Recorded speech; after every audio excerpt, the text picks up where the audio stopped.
guys, welcome back to Movie Nights. Here's another movie that a producer asked me to look at, inexplicably thinking that I would be good promotion, so hopefully I can fulfill that promise.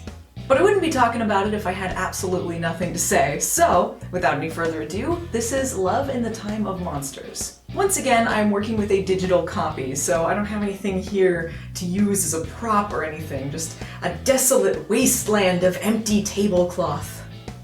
Love in the Time of Monsters is about two sisters that go to a tourist trap for a family vacation. While they're there, a bunch of dudes in Bigfoot costumes get exposed to toxic waste and become mutant zombies. Yep, that's really the plot.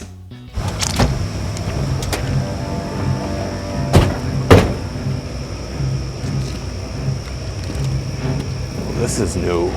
You're gonna see some well-known faces in this, including Kane Hodder, most famous as Friday the 13th's Jason, Doug Jones, who's in a rare role where he isn't covered head to toe in effects makeup, and Sean Weatherly, aka Jill on Baywatch, aka the lifeguard who got hilariously eaten by a shark.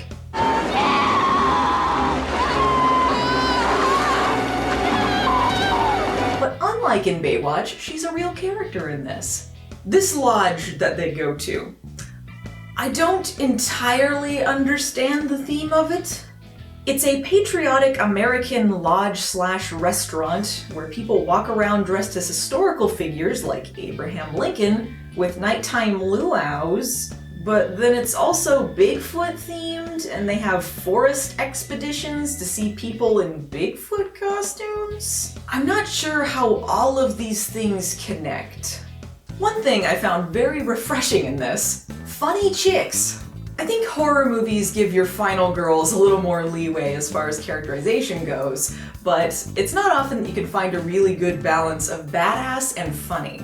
The two main characters are sisters Marla and Carla, and they are played by some really talented comedians. They're allowed to be a little looser and not so ladylike, and the movie is not afraid to make them look like idiots. I particularly like Gina Shaw as Marla, who comes off as a complete desperate loser.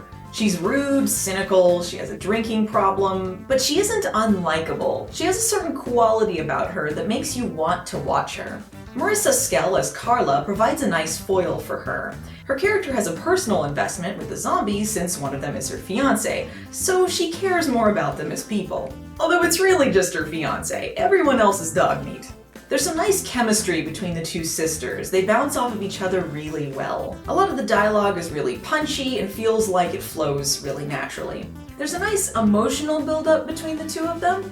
The characters start out not really getting along with each other, and through the course of the film, the emotions and the problems sort of come to a head. So the film does try to create some layers for the characters, at least sort of the main ones. Doug Jones is an extraordinarily talented actor, so he's really funny here.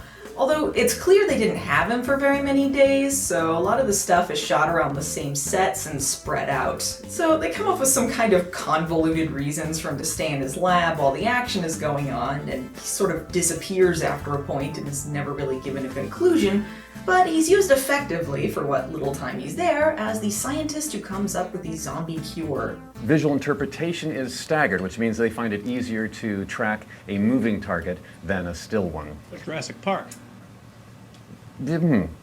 Their attention spans are low, out of sight, out of mind, it seems. Also, they're now eating human flesh. I probably laugh the most at the survivalist hunter character who ends up rescuing Carla, and he's got this vendetta against Bigfoot himself. He's got this deadpan delivery that really works. But also his storyline with Sean Weatherly's character is really sad and heartfelt, and it was kind of surprising for that character type, and I thought that was a really nice way to do it. I think probably one of my big problems is that the movie doesn't take enough of an advantage of the funny lodge themes and the survivalist aspect. Like, it feels like they probably could have played with this a little bit more. Some of the funniest bits are when they marry these two things, like staging a luau to lure the mutants in, and it doesn't feel like it happens often enough.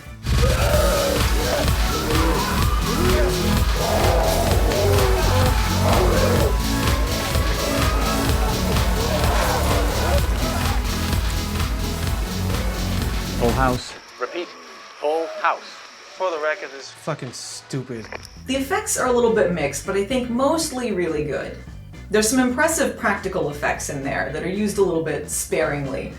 They have an impressive decapitated head, and that's an effect that's really hard to do, to make a realistic decapitated head, and I thought they did a great job with that.